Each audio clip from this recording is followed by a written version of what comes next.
संबलपुर जिला Rengali block Rengali rail station ठारे रेंगाली वरिष्ठ नागरिक परिषद स्वाधीन एकता संगठन एवं नेहरू युव केन्द्र संबलपुर मिलित आनुकूल्य शनिवार दिन गोपबंधु दास 144तम जन्म जयंती पालित हो जाइछि। कार्यक्रम शुभारंभ रे गोपबंधु दास फोटोचित्र रे पुष्पमाल्य अर्पण करी प्रदीप प्रज्वलन करी सभा कार्य आरंभ करा जायतिला।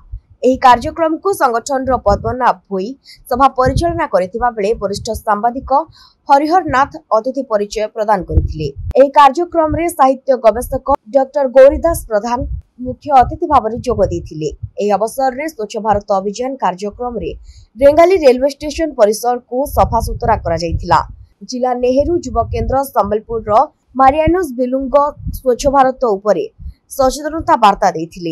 एही कार्यक्रम रे रेंगाली स्टेशन मास्टर किशोर चंद्र किसान, वरिष्ठ नागरिक परिषद सभापति बसंत कुमार नायक एवं आवाहक अंतर्जामी पानी शशिभूषण साहू, स्वाधीन एकता संगठन सभापति राजीव मिश्र, सह संपादक दिव्यकिशोर सराफ, मीता खबारी, उत्तम विश्वाल, दीपक शर्मा, नवीन साहू, प्रफुल्ल गहिर, नेहरू युव संयोजक अजित प्रधान एवं संयोजिका दीपांजलि बेहरा प्रमुख उपस्थित थिले। संबलपुर रेंगाली सूरज प्रधान को रिपोर्ट, ओडिशा समाचार।